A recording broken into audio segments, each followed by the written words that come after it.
इंदसद्वन्द्याणं तिहुवणहिदमधुरविसदवकाणम् अन्तातीतगुणाणं नमो जिनाणं जिदभवाणं। कुंदकुंदाचार्य भगवान की जय।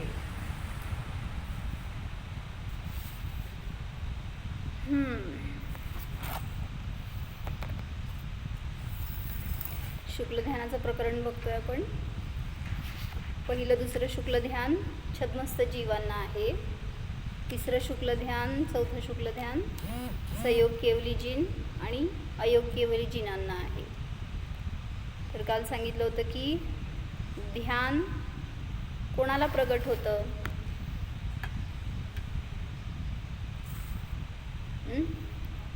तर असं सांगितलं की त्याच्यामध्ये ज्याला संपूर्ण 3 लोकांमध्ये माझी चैतन्य वस्तूच सगळ्यात जास्त इम्पॉर्टंट आहे असं ज्याला वाटेल त्यालाच ध्यानाची प्राप्ती होते, त्यालाच आत्म्याची प्राप्ती होते, त्यालाच स्वभावाचा अनुभव होतो। म्हणजे ज्या गोष्टीला आपण इम्पॉर्टन्स देणार त्याला सगळं डिवोशन असतं आपलं। तुमचं श्रम असतं, तुमचं ज्ञान असतं, तुमचा वेळ असतो, तुमची शक्ती असते, सगळं आपण त्या गोष्टीसाठी घालवतो। म्हणून म्हणलं की ती गोष्ट इम्पॉर्टंट वाटायला पाहिजे। मला माझं सुख इम्पॉर्टंट आहे, पण ते सुख आपण जिथं आहे तिथं न बघता बाहेरून बघतोय। म्हणून म्हणलं ध्यानाचा विषय बाहेर चाललाय आपला, किंवा त्या सुखाचा विषय बाहेर शोधतोय, पण आहे कुठं? वास्तविक माझ्यामध्ये ध्यान आहे, माझ्यामध्ये सुख आहे, आणि त्या ध्यानाचा विषय मी स्वतःला बनवलं तरच मला सुखाची प्राप्ती होणार। म्हणून म्हणलं आपली चैतन्य वस्तूच सर्वात अनमोल आहे असं ज्याला भासेल त्यालाच धर्माची, त्यालाच ध्यानाची प्राप्ती होईल, जे 3 लोकातल्या सगळ्या वैभवाहून अधिक मूल्यवान आहे। तर अशी ती कुठली गोष्ट आहे? माझा स्वभाव, माझा चैतन्य आनंद स्वभाव आहे, तोच माझ्यासाठी सुखाला कारण आहे, तोच सुखाची वस्तू आहे।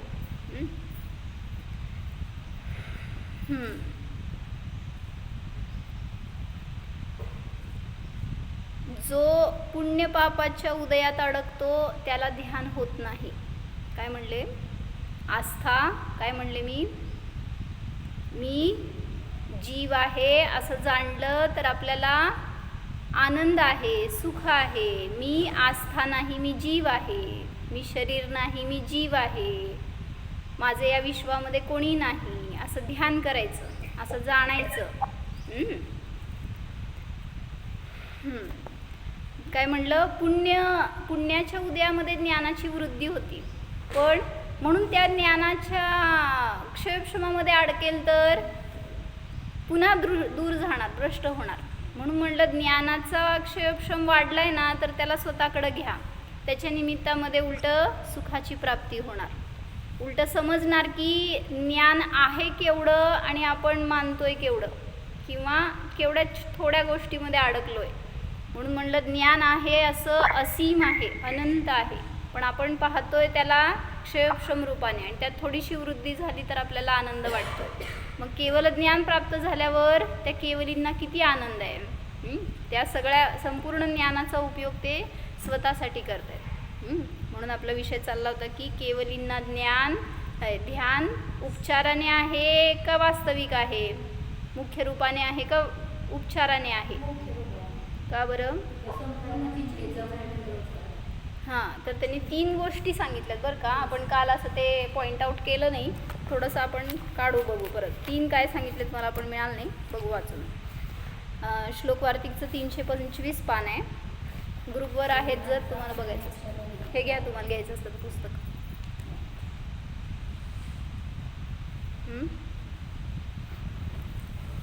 मला पीठिका राहू दे, तुम्ही पुस्तक घ्या। काय सांगितलं? 3 पॉईंट सांगायला लागले की केवलींना ध्यान मुख्य रूपाने का मानायला पाहिजे। पहिलं सांगितलं होतं की हे घ्यायचंय का? पुस्तक घ्या फक्त।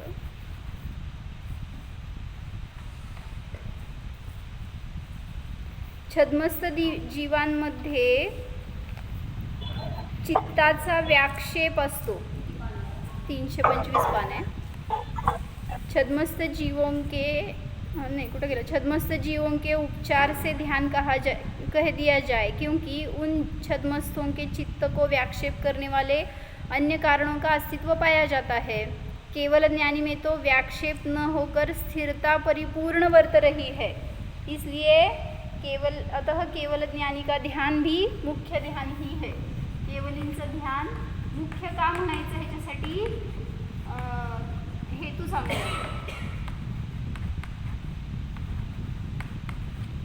पहिलं सांगितलं व्याक्षेपाला कारण कोण आहे. छद्मस्थानमध्ये व्याक्षेपाचं कारण मोह. त्याचा केवलींच्या ठिकाणी अभाव झालाय म्हणून सांगितलं की त्यांना स्थिर ध्यान आहे, मुख्य रूपाने त्यांनाच ध्यान आहे आणि आपल्याला उपचाराने आहे असं सांगितलं. पुढं सांगताय जिस प्रकार, मिळालं का 325 वर खाली, जिस प्रकार की एक वस्तु में स्थिर होकर उपयोग लग जाना ही ज्ञान की एकाग्रता इष्ट की गई है. म्हणजे ध्यान कशाला म्हणलं, उपयोगाच्या एकाग्रतेला, ज्ञानाच्या एकाग्रतेला. एका वस्तूमध्ये ज्ञान जेव्हा स्थिर होते त्यावेळेस तिथं त्याला ध्यान म्हणलं. व्याक्षेपाचं कारण मोह. व्याक्षेप म्हणजे व्यग्रता म्हणा, काय म्हणायचं, चंचलता म्हणा. मग मोहाच्या कारणाचा अभाव झालाय म्हणून त्यांच्या ठिकाणी ध्यान आहे, त्यांच्याच ठिकाणी ध्यान आहे असं घटवत आहेत. उसी प्रकार केवल ज्ञानी की संपूर्ण पदार्थों में एक ही बार स्थिर होकर उपयोग लगा रहना ही ज्ञान की स्थिरता है. यह किसके द्वारा निवारण की जाती है. काल हे वाचलो होतो आपण, काय म्हणलं होतं, केवल ज्ञानी के ज्ञान की भी संपूर्ण पदार्थों में स्थिरता हो जाना ही एकाग्रता है. तुमच्या ध्यानाच्या लक्षणामध्ये एकाग्रता घेतलंय ना तुम्ही, तर संपूर्ण पदार्थांमध्ये एकाग्रता आहे. अशी स्थिरता त्यांच्याच ज्ञानात आहे. उलट संपूर्ण एक बार स्मिताताई एक बार शब्द ठेवला मग म्हणजे युगपद म्हणजे हा, आणि एकदा तिथं म्हणजे त्यांना सांगायचं की परत परत तिथं न्यावं लागत नाही, एकदा लावला की खाला. नाही तसं नव्हे, त्यांना म्हणायचंय तुम्हाला एका वस्तूवर एका वेळीस जेव्हा स्थिरता करताय ना त्यावेळेस एका वस्तूवर करता तुम्ही. तुमचा उपयोग जेव्हा एखाद्या वस्तूला विषय बनवतो त्यावेळेस ती एकच वस्तू येते ज्ञानामध्ये, पण त्यांच्या ज्ञानात युगपद प्रत्येक समयाला सगळे संपूर्ण पदार्थ येत आहेत तरी सुद्धा स्थिरता आहे. एक ही बार एका वेळेस युगपद. उसी प्रकार केवल ज्ञानी की संपूर्ण पदार्थों में एक ही बार स्थिर होकर उपयोग लगा रहना ही ज्ञान की स्थिरता है. केवल ज्ञानी के ज्ञान की भी संपूर्ण पदार्थों में स्थिरता हो जाना ही एकाग्रता है. संपूर्ण पदार्थांमध्ये स्थिरता म्हणजेच एकाग्रता आहे आणि तुमच्या ध्यानासाठी स्थिरता हेच लक्षण आहे, एकाग्रता हेच लक्षण आहे. तो केवल ज्ञानी के भी मुख्य ध्यान मानना अनिवार्य है.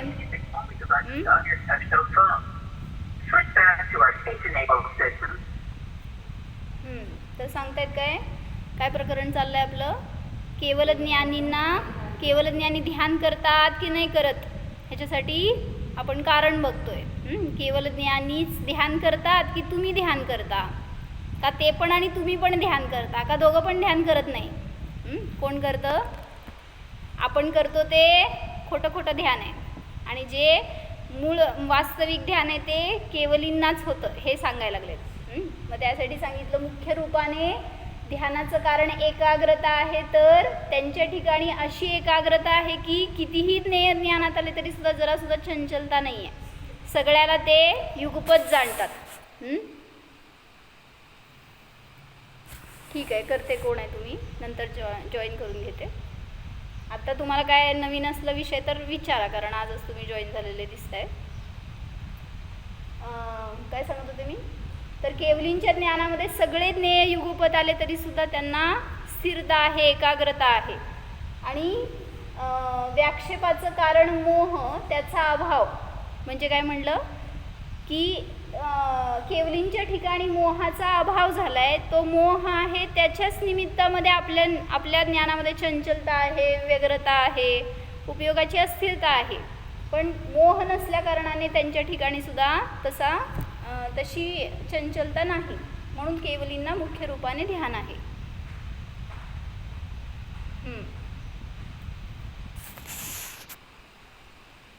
आठवे नववे गुणस्थानो में, म्हणजे त्यांनी उदाहरण देऊन सांगितलं इथं की जसं 8व्या 9व्या गुणस्थानामध्ये मोहाची तीव्रता कमी झाली आहे, त्यामुळं तिथं व्याक्षेप कमी आहे.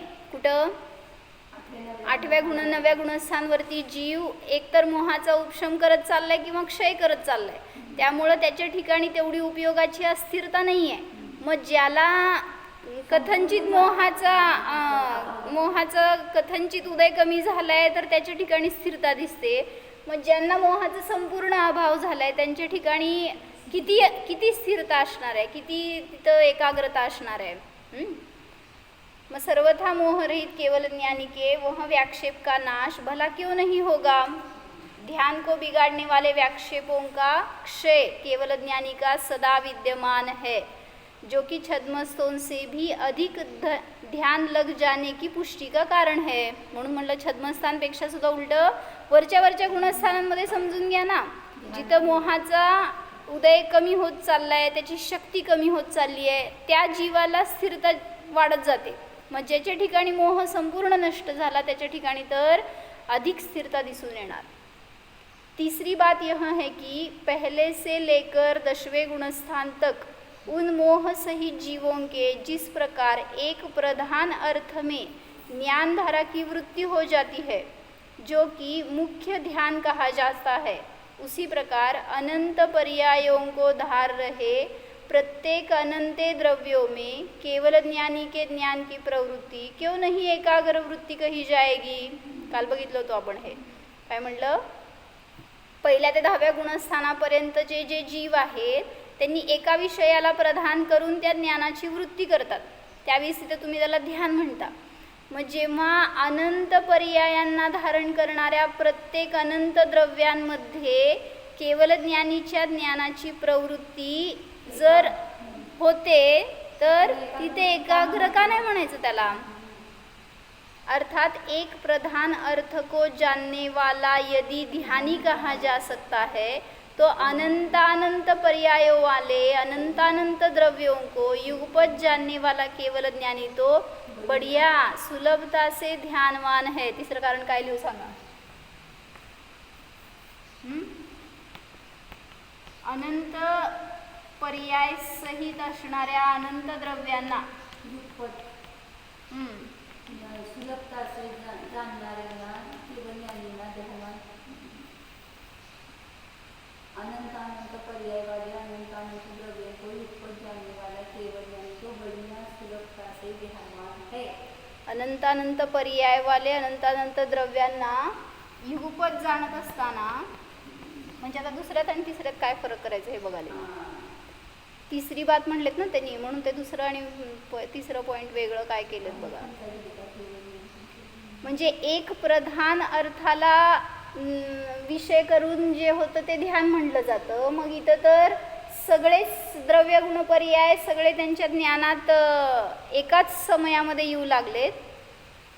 स्पष्ट स्वरूप संपूर्ण तत्वार्थों के वेत्ता केवल ज्ञानी के प्रधान यानी मुख्य ध्यान है. इस प्रकार विचारशील बुद्धिमानों करके निश्चय से केवल ज्ञानी के ध्यान मानना चाहिए. केवल ज्ञानी को मुख्य रूप से ध्यान हो जाने का निषेध करना योग्य नहीं है. प्रकर्ष रूपेण स्पष्ट स्वरूप संपूर्ण तत्वार्थों के वेत्ता केवल ज्ञानियों के प्रधान यानी मुख्य ध्यान है, उपचरित नहीं है. दुसऱ्या आणि तिसऱ्यामध्ये काय फरक करायचा.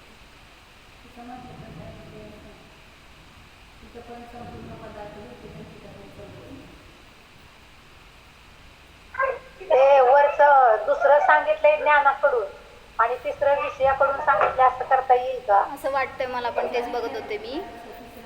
म्हणजे एक तुम्हाला ज्ञानाकडून सांगतायत आणि एक विषयाकडून सांगतायत, असं थोडंसं फरक करता येईल.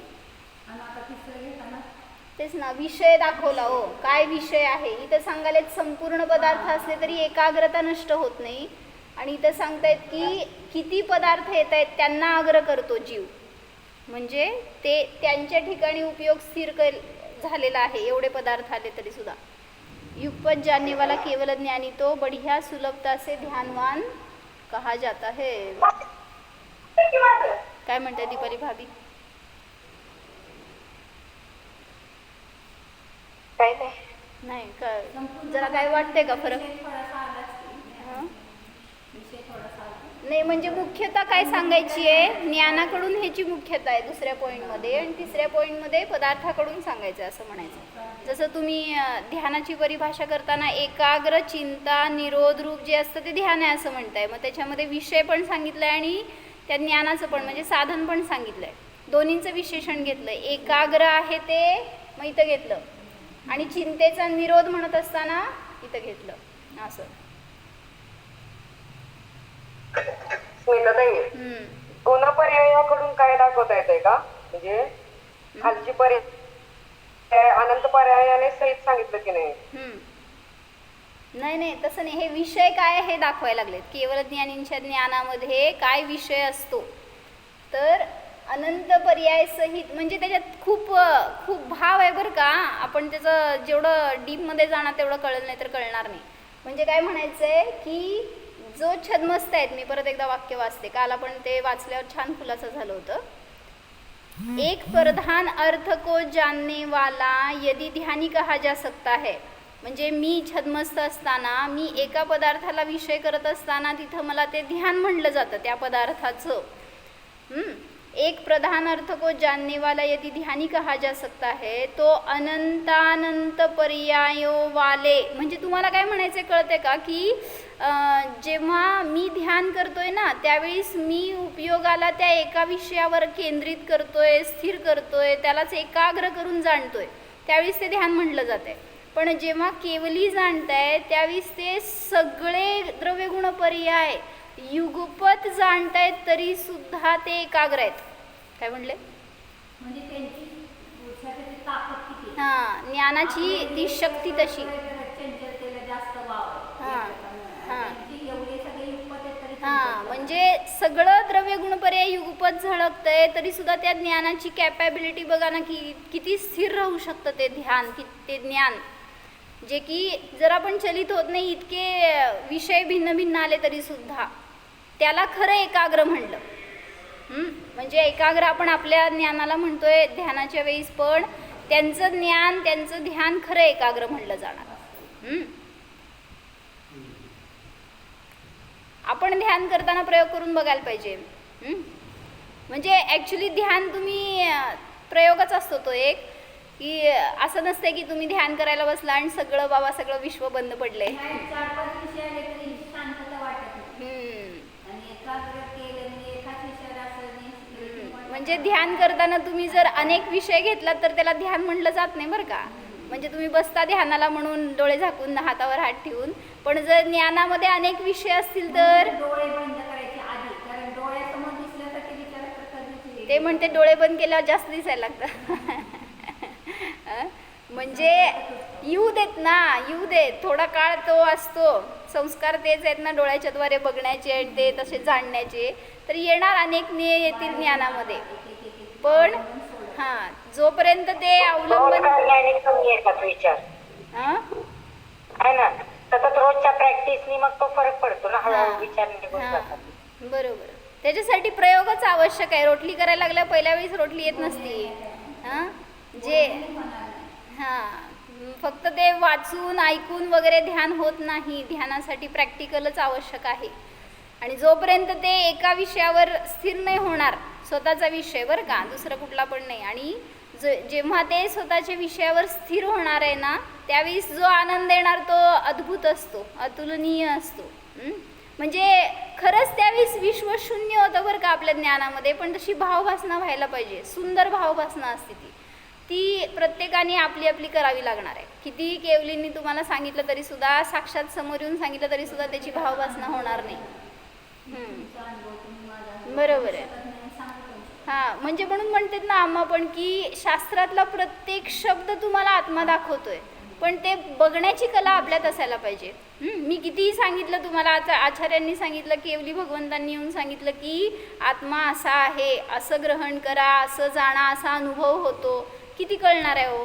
जोपर्यंत टेस्ट करणार नाही तोपर्यंत ज्याची त्यालाच कळणार. ही पदार्थ खूप छान आहे, खूप छान आहे, खूप छान आहे. भावाचं हां, जोपर्यंत त्याला स्वतः टेस्ट करणार नाही तोपर्यंत काय आहे ती वस्तू समजणार नाही. किंवा एखाद्याची वेदना सुद्धा, बंद पडलं. एखाद्याला वेदना होत असली, आपण ती म्हणतो माझं खूप डोकं दुखतंय, डोकं दुखतंय. हां, आपण त्याचा भाव बरोबर. दुसऱ्याच्या वेदनेचं सुद्धा आपण भावभासन करू शकत नाही. म्हणून म्हणतात करायचं ना तर पुरुषार्थ असा करा जेणेकरून की तिथं आपल्याला आपली वस्तू दिसायलाच पाहिजे. आवाज येत नव्हता, रिपीट करावं आत्ताची वाक्य. परत सांगा स्मिता ते आत्ताच. काय सांगितलं हो परत मी? स्वतःचा अनुभव स्वतःच करू शकणार. एखादा पदार्थ हां, जसं म्हणलं की एखाद्या पदार्थाची चव मी तुम्हाला कितीही सांगितली, बेस्ट केलं होतं बरं का, असं छान झालं होतं, इतकं टेस्टी झालं होतं, तुम्हाला काय कळणार आहे हो?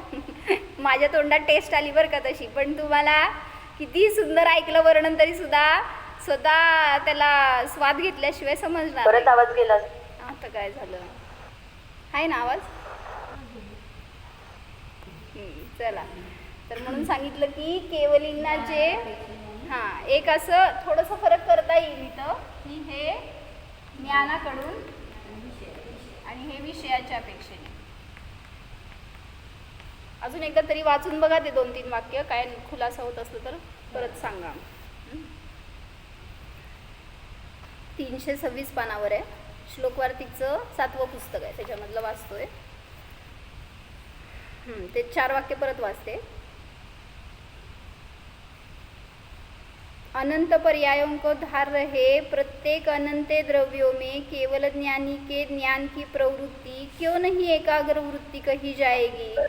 जरी अनंत पर्यायांना, अनंत द्रव्यांमध्ये तो द्रव्यांना विषय करता येते ज्ञान, तरी सुद्धा त्याच्यामध्ये व्यग्रता नाही आहे, मग त्याला एकाग्र वृत्ती का नाही म्हणायचं? किती विषय इथं एकाग्रता आहे ते बघा ना. हां, म्हणजे एकाग्र म्हणायचंच कशाला? ज्ञानाच्या स्थिरतेला एकाग्रता म्हणलंय. विषय काय का असे ना ज्ञानामध्ये, समजते का काय म्हणले? जेव्हा मी माझ्या विषयाला धरलंय त्यावेळेस तुम्ही म्हणताय की ज्ञानात चंचलता नाही आहे, त्यावेळेस ते ध्यान आहे. पण ध्यान हे ज्ञानाकडून बघा, विषयाकडून बघू नका. जेव्हा तुमच्या ज्ञानाची स्वच्छता वाढत जाणार आहे ना, म्हणलं ना अनंत ज्ञेय येऊ लागणार आहे ज्ञानामध्ये. आत्ता सुद्धा आपल्या ज्ञानामध्ये अनंत विभाग प्रतिच्छेद आहेत एका ज्ञान पर्यायामध्ये, त्यामुळं अनेक पदार्थ झळकू शकतात. पण आपण काय केलंय, आवरण आपण आपल्या काय म्हणायचं परिणामांनी आवरण घातले ज्ञानावर, तशी शक्ती आपण प्रगट करत नाही आहे. जेव्हा विकल्पाच्या भूमिकेत असतो त्यावेळी सुद्धा अनेक विषयांना ग्रहण करतोय. बहुविध ज्ञान कशाला म्हणायचं? एकविध, बहुविध, अनेक पदार्थ ग्रहण करण्याची शक्ती आहे ज्ञानामध्ये, नाही असं नाही. पण आपणच काय म्हणायचं ती शक्ती रोखली आहे. मग ती शक्ती वाढते ध्यानाने. आणि मग जेव्हा ज्ञान पूर्ण क्लिअर होणार आहे ना, ज्यावेळेस ते ज्ञानाचं आवरण पूर्ण नष्ट झालं, किंवा ज्यावेळेस ते स्वभावाला पूर्ण ग्रहण केलेलं आहे, त्यावेळेस ते आवरण सहजतेने नष्ट झालं आणि सगळे ज्ञेय येऊ लागले ज्ञानामध्ये केवलींच्या. आणि त्यावेळेस तिथं ते ज्ञान एकाग्र का नाही म्हणायचं मग?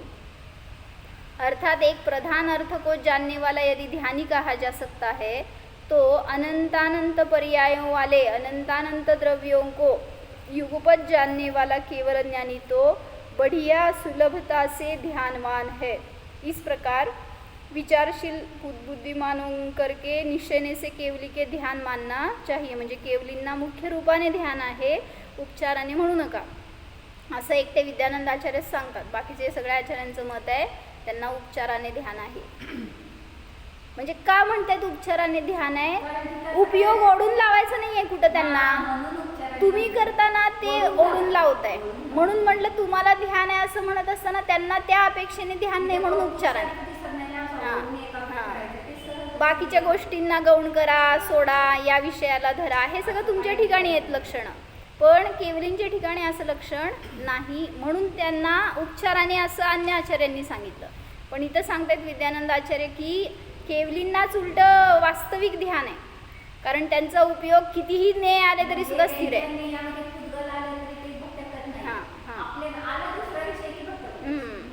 म्हणून सांगितलं तुमची अस्थिरता तुमच्या ज्ञानाकडून करताय तुम्ही स्वतः, पण तिथं ते कितीही ज्ञेय आले तरी सुद्धा त्यांचं ज्ञान एकाग्रच आहे. प्रकर्ष रूपेण स्पष्ट स्वरूप संपूर्ण तत्वार्थों के वेत्ता केवल ज्ञानियों के प्रधान यानी मुख्य ध्यान है, उपचरित नहीं है. मग हे परवा वाचलो होतो आम्ही, तरी पण कोण नव्हतं त्यांच्यासाठी एकदा ग्लान्स घालू एक. दृष्टी ती लागली जाते. आणि ज्ञान पडलेलं. बरोबर. पदार्थाची ध्यान कोणामुळं होतं? विषयामुळं ध्यान होतं का ज्ञानामुळं ध्यान होतं? म्हणजे ज्ञानाकडं बघायचं आहे ध्यान म्हणजे एका विषयाकडं बघायचं आहे. म्हणून सांगितलं ना तुटली. म्हणजे त्या ज्ञानामध्ये आणि त्यांच्या ज्ञानात आणि माझ्या ज्ञानामध्ये काहीही फरक ते नाही. म्हणते का त्यांनी जो काय तलवार होती ज्ञान असे अनंत बदल, म्हणजे ही शक्ती अनंत शक्ती कुठं मला आत्म्यामध्ये स्थिर राहण्यासाठी, बाहेर नको शक्ती. बरोबर. सगळी शक्ती आपण बाहेर लावतोय. त्या ज्ञानाची शक्ती जाणलं तर समजणार आहे काय फरक आहे ते. चला, तर हे थोडंसं वाचलेलं आम्ही पूर्वी, त्यातलंच वाचते. 326 पानावर आहे की केवल ज्ञानी ध्यान करतायत तर ते उपदेश कसं करतील, आणि उपदेश करत असतील तर ध्यान कसं करतील. दोन्ही परस्पराच्या विरुद्ध आहे असं शंका करायची शंका आहे. त्याला उत्तर देत आहेत 327 वर आहे उत्तर. ध्यान की एकाग्रता अंतर्मुहूर्त काल तक मानी गई है. कुठलंही ध्यान असेल तर ते अंतर्मुहूर्त काळापर्यंतच असतं. अनेक वर्षों तक ध्यान की एकाग्रता बने रहना प्रसिद्ध नहीं है. तत्वों का उपदेश कर रहे केवल ज्ञानियों का ध्यान भी अनेक वर्षों तक ठहर रहा नहीं माना गया है. केवली जरी त्या गुणस्थानामध्ये अनेक वर्ष असतील तरी सुद्धा त्यांचं ध्यान अनेक वर्ष आहे असं नाही, अंतर्मुहूर्तापर्यंतच आहे. 13वें गुणस्थान के अंत में केवल ज्ञानी को तीसरा शुक्ल ध्यान इष्ट किया गया है. परत वाचू. केवल ज्ञानी के 13व्या गुणस्थानाच्या अंती तीसरं शुक्ल ध्यान आहे. अतः उपदेश देते समय लाखों करोड़ों वर्षों तक वे केवल ज्ञानी है, ध्यानी नहीं है. म्हणजे जेव्हा उपदेश देत आहेत त्यावेळेस ते ध्यानी नाही आहेत, आणि ज्यावेळेस ध्यानी आहे त्यावेळेस उपदेश करत नाही आहेत. जैसे की सिद्ध भगवान केवल ज्ञानी होकर भी ध्यानी नहीं है. अपेक्षा आहे बरं का. अंतर्मुहूर्तच ध्यान असतं. असं अंतर्मुहूर्तच ध्यान असतं कुठलं असेल ते. म्हणून तर मग ध्यान बदललं ना परत 13व्या गुणस्थानातून 14व्यात जाताना. इसी ही कारण से बुद्धिरूप धन को धारने वाले विद्वानों करके वे सिद्ध स्वरूप हो रहे स्तुति किए जाते हैं. देह सहित होते संते सिद्धों के समान धर्मों के धारने की अपेक्षा से 13वें गुणस्थान वाले केवल ज्ञानियों को सिद्ध कहा जाता है. म्हणजे हे देहधारी सिद्ध त्यांच्या समान धर्माना धारण करणारे, आणि ते अशरीरी. सिद्ध भी करने योग्य संपूर्ण कार्यों को साध चुके हैं, अतः कृतकृत्य है. तथा एवं कर्मों को जीतने वालों के अधिपती हो रहे सहयोग केवली भी कृतकृत्य है. म्हणजे एक त्यांचं विशेषण पण कृतकृत्य असं घेतलं. शिक्षा जैन कोण आहेत त्यांना कुठून तुम्ही लिंक जॉईन केलं तिथं नंबर टाका, तर मी तुम्हाला जॉईन करू शकेन. माझ्याकडे तुमचा नंबर नाही आहे.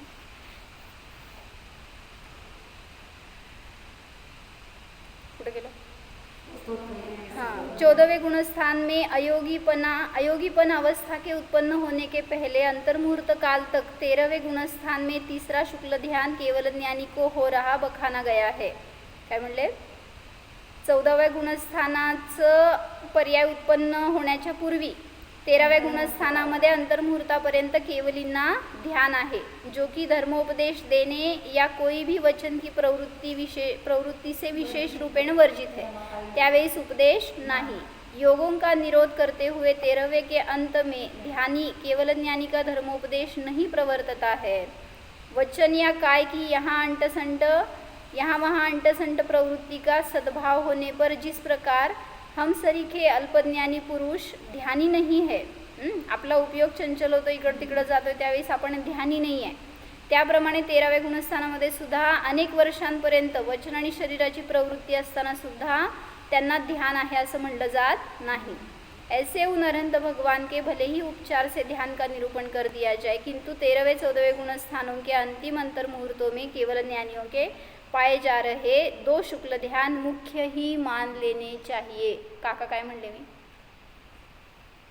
काय नाही. जरी दिवेने खेळत असताना त्यांना ध्यानी म्हटलं नाही तरी सुद्धा त्यांना शेवटचे 2 ध्यान तेव्हा ध्यानी मुख्य रूपाने ध्यानी म्हटले. हां, त्यावेळेस ते ध्यानी नाही आहे, ज्या ध्यान नाही आहे त्यांच्या ठिकाणी हे सांगायचं. उपदेश करताय तोपर्यंत, विहार करताय तोपर्यंत ध्यान नाही आहे, पण जेव्हा स्थिर झाला उपयोग त्यावेळेस तिथं ते मुख्य रूपाने तिथंच ध्यान आहे असं म्हटलं जातं.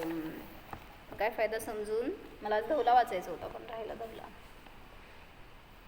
काय फायदा समजून आपल्याला हे?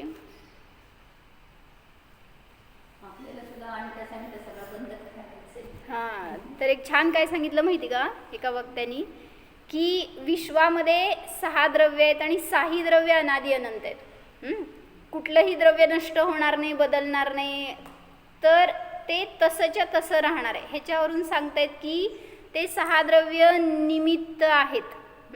मग निमित्ताला हटवायचं नाही, निमित्ताला बदलायचं नाही, निमित्त तुम्हाला काय करणार नाही. मग मी ध्यान करायला बसल्यावर त्यांनी असं परिणमन का केलं? मला येऊन शिव्या दिल्या, गळ्यात साप टाकला, डोक्यावर शेगडी ठेवली, ते निमित्त आहे. मग तुम्ही त्या निमित्ताला दूर करायला जाणार, मग ध्यान करणार? म्हणले प्रत्येकाचं परिणमन स्वतंत्र आहे, ते होणारच आहे. तुम्हाला त्या निमित्ताकडे बघायचं नाही आहे. ध्यान करायचं त्यावेळीस निमित्ताचं परिणमन होणार त्याचं त्याच्यामध्ये, पण तुम्ही तुमच्या उपादानाने परिणमन करणार, तर त्यावेळेस तिथं ते ध्यान स्थिर म्हटलं जाणार. हे समजलं ना जर, तर उलट ध्यानात जास्त स्थिरता येईल. हां, बरोबर. म्हणजे आता ऊन किती आहे, उपास पडला, हां, मग ते ध्यान तुम्ही कोणाचं केलं म्हणून सांगितलं आहे का? विश्वामध्ये 6 द्रव्य ते अनादि अनंत आहेत, म्हणजेच विश्वामध्ये निमित्त सदैव असणारच. विश्वाला निमित्तरहित कोणीही बनवू शकत नाही, म्हणून निमित्ताला हटवायचे नाही, निमित्तावरून ज्ञानाला हटवायचे आहे. काय म्हणले? निमित्तावर जाणारा उपयोग आहे त्याला हटवा, निमित्ताला हटवायला जाऊ नका. 6 द्रव्याला कोणीही नष्ट करू शकत नाही, बदलू शकत नाही. तसंच राग, विकारी भाव याला हटवायचे नाही. करायचं काय आहे? शरीराला हटवायचं नाही, किंवा तुमच्या काय असेल ती अल्पशक्ती, अल्पज्ञान, फक्त ज्ञानाला त्या रागावरून हटवा. जे तुम्ही बाहेर बसताय, बाहेर करताय ना उपयोगाला स्थिर, तर त्या विकारी परिणामातून ज्ञान हटवा, म्हणजे त्या ज्ञानाला स्वतःकडे जोडा. बरोबर. म्हणून तिकडं आपला उपयोग जातोय, तर म्हणून ध्यान होत नाही आहे. निमित्ताला हटवून ध्यान करायचे नाही. निमित्त तर असणारच, तुम्ही हटवला म्हणून ते गेलं नाही, किंवा गेलं म्हणजे तुम्ही हटवलं असं नाही. एक निमित्त आहे का हजारो करोड, म्हणूनच म्हणून कुठलंही निमित्त आहे तर ते असणारच, एवढं स्वीकार करा आणि ध्यानाला बसा. जेव्हा बसणार त्यावेळेस तेव्हा नियमाने तुमचा हातपाय दुखणार बरं का. टीव्हीच्या समोर बसायचं आणि ध्यान करायचं. मी ध्यान करणार आहे, म्हणजे म्हणून बरोबर. म्हणून तिथं मुनिराज जातात ना, ते जंगलात बसतात ध्यानाला. मग काय, कोणाला हटवायला नको आणि कोणाला सांगायला नको, काय नको. म्हणून तिथं ध्यानाचं स्थान हे सांगितलं रत्नकरण श्रावकाचारमध्ये सुद्धा, की एकांतामध्ये, जिथं आता अशा हिंस्त्र पशूंचा उपद्रव नसेल अशा ठिकाणी. कारण तिथं पहिल्यांदा तर ध्यानाची स्थिरता होण्यासाठी अशा क्षेत्राचं अवलंबन घ्या म्हणून सांगितलं. म्हणून मुनींनाच वास्तविक ध्यान सांगितले आहेत. गृहस्थांना कधी कदाचित ध्यान असते असे सांगितले, कारण ते आपल्या उपयोगाला असं स्थिर करतात, एकाग्र करतात. निमित्त व्यवधान करणारे नसते. जो समर्थ असेल तो वन असो, घर असो, ध्यान करू शकतोच. ध्यान कोण्या क्षेत्राच्या अधीन नसते. समर्थ जीव ध्यानासाठी क्षेत्राधीन नसतो. ज्याचे मन बाह्य प्रतिकूलतेने निमित्ताने विचलित होते त्याला कुठेही ध्यान होऊ शकत नाही. काय म्हणले?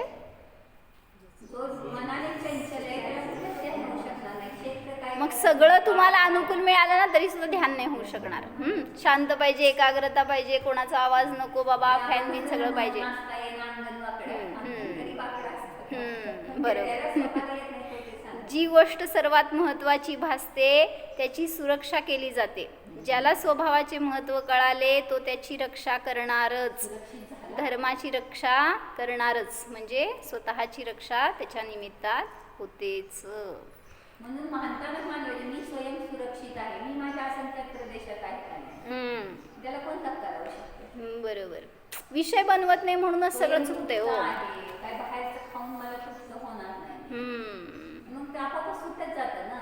हे जो विचार करतो म्हणून आपल्या ध्रुवाला विषय बनवा तर सगळं सोपं आहे. उलट संसार सुद्धा सोपा होतो ज्याला ध्यान समजलं, कला समजली. नाहीतर ज्याला आपला विषयच माहीत नाही, आपला आत्मा माहीत नाही, स्वभाव माहीत नाही, त्याला सगळी अनुकूलता असेल तरी सुद्धा तो दुःखी राहतो. दुसऱ्याला हटवत बसतो,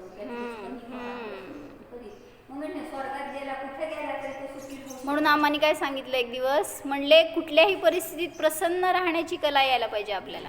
मग तिथं प्रतिकूलता आली तरी सुद्धा ती बदलेल, त्याला बदलायला गेला किंवा अनुकूलतेत सुद्धा मग कोणी खिन्न राहील. परिणामामध्ये तेवढी ताकद. म्हणून म्हटलं की आपण प्रसन्न कसं राहणार, ज्याला स्वभावाची ओळख आहे तो सतत प्रसन्न असतो. केवल ज्ञानी नाही सम्यक ज्ञानी आहे तो सदैव प्रसन्नच असतो, उदासीनता नसते त्याच्यामध्ये. तुमच्या वाणीवर जो विश्वास ठेवतो त्याची सगळी प्रतिकूलता झुकत जाते. भगवंतांच्या वाणीवर विश्वास ज्याला त्याला कुठलीही प्रतिकूलता नसतेच असं सांगतात. म्हणून एक भगवंतांच्या वाणीवर आणि एक स्वतःवर विश्वास ठेवा आणि स्वतःचा अनुभव करा. ओम जाणा.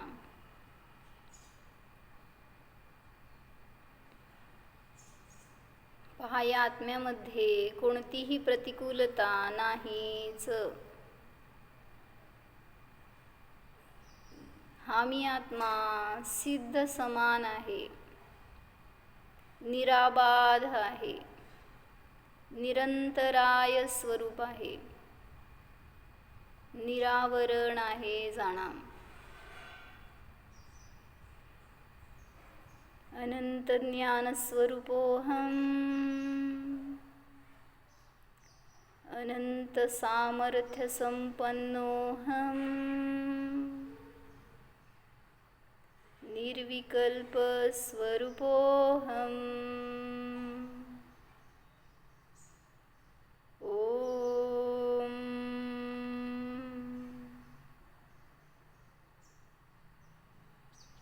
विसर्ज. म्हणजे काय सांगितलं की ज्याचा स्वभाव संतुष्टता ज्याच्या स्वभावामध्ये संतुष्टता असते त्याला बाहेरची कुठलीही प्रतिकूलता दिसणार नाही, किंवा जे काय असेल ते त्याच्यामध्ये तो आनंदी राहील. जसं म्हटलं की एक कॉन्फरन्स होतं आणि तिथं जे प्रमुख पाहुणे म्हणून आले होते तर त्यांचा स्वभाव जर असा असेल, असंतुष्ट असेल किंवा संतुष्ट असेल पहिल्यांदा, तर तिथं केलेली सगळी एकदम टिपटॉप व्यवस्था होती. मग सगळे फुल हॉल भरला होता, एकदम मस्त डेकोरेशन केलेलं होतं, सगळं माईक सिस्टीम वगैरे सगळं चांगलं होतं.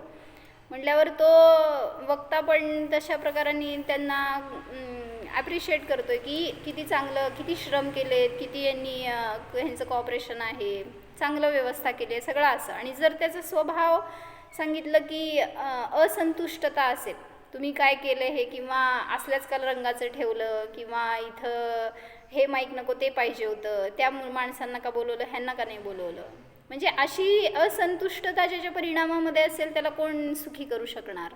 मग बाहेरची अनुकूलता कोणालाही सुखी बनवू शकत नाही आणि बाहेरची प्रतिकूलता दुःखी बनवू शकत नाही, हे सांगायचं होतं त्याच्यातून. म्हणून म्हटलं की बाहेर जाणाऱ्या उपयोगाला आत ठेवा, आणि जो असं प्रसन्न राहील स्वभावामध्ये त्याला बाहेर कुठलीही वस्तू उदासीन किंवा खिन्न बनवू शकणार